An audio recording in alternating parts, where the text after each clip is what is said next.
This is another speech I'm giving for my comms class. It is an S.E.E.I speech, which is state, elaborate, exemplify, and illustrate. And following that, they want you to discuss the impact of the concept that you've chosen on yourself and the impact that the concept that you've chosen on your audience. The concept that I chose was luck. Coin flips, a simple luck-based way to solve disputes. Luck, however, is much more deep than just coins and dice.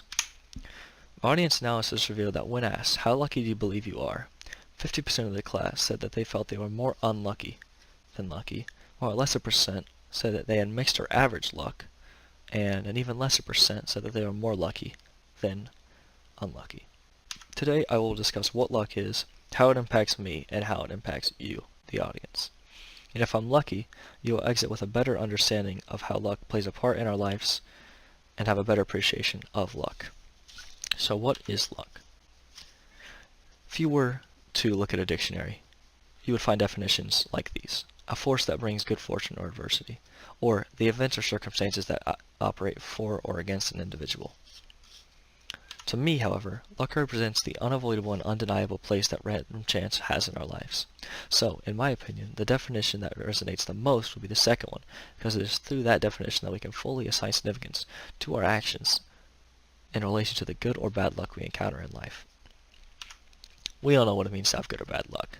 Good luck, for example, may be being lucky enough to be assigned for the latest speech day, allowing you the most time to procrastinate on your speech.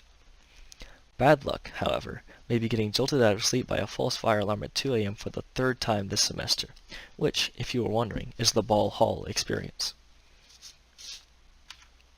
But in my view, a more important example of luck is the process of risk versus reward decision making, which is a process that weighs the amount of risk versus the potential reward, and uses that calculation to make a decision.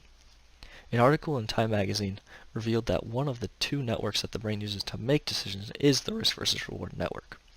My audience analysis revealed that 45% of people in this class use this method to make decisions a majority of the time, while the other 55% use it less or not at all. To illustrate what luck is, I'll go to the realm of philosophy, and specifically hard determinism in philosophy. Hard determinism is the idea that every event in the present is caused by some event in the past, such that all events are predetermined. Essentially, no person has an impact on what events take place in their life. It is all luck. Another field that illustrates luck well is statistics, and specifically expected value in statistics. Expected value is a mathematical calculation that weighs each result's outcome versus the respective probability of each outcome and then sums them to create what is called an expected value. So for example, expected value for betting $1 on red at a roulette table would be calculated by this summation, and that summation gives you a negative 0.053 number, and that number represents negative 5.3 cents. So you will lose on average 5 cents every time you bet $1 on red. Another example of expected value can be found in loot boxes in video games. I'll use the game Counter-Strike Global Offensive for example. Counter-Strike Global Offensive has cases, and in those cases are cosmetic items. Those items have real-world market value. And a statistics research article revealed that for every $1 that a player spends on opening cases, that player should expect 33 cents in return, which, if you remember my previous example, is very bad. If a casino is giving you negative 5 and a video game cosmetic case is giving you negative 77, then you should not be buying those cosmetic cases. So, now that we've established what luck is and discussed some examples of luck, I would like to discuss why this topic is impactful to me. I've always been fascinated by the concept of probability, whether in math or in everyday life. That is how I came to choose my major, actuarial science. Probability and statistics play a large role in what an actuary does.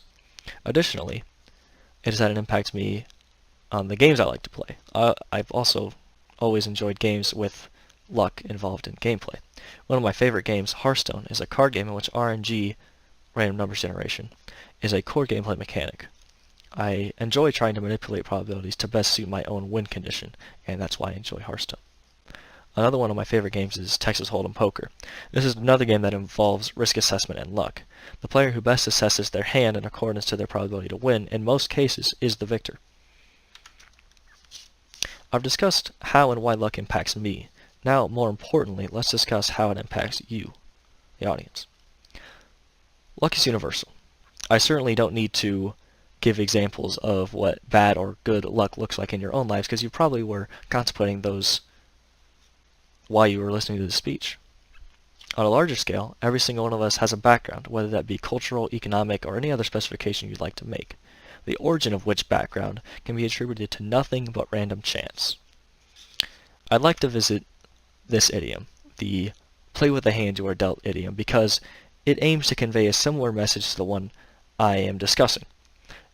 It basically says that everyone has a background that they start with. It is what you do with that background that is important.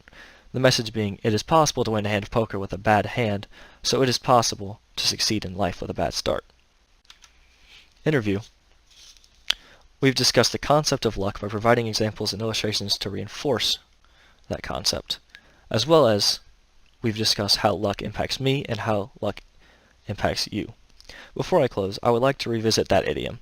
It sounds good, and it encapsulates the American dream and American values very well. Where is it good? One thing that the idiom fails to account for is the ability to fold. The ability to throw your cards to the middle of the table and effectively give up. That ability is not yielded to us in real life.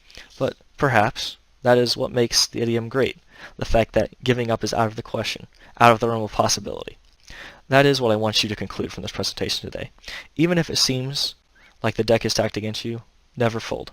And who knows, you might be able to make something out of nothing. Thanks.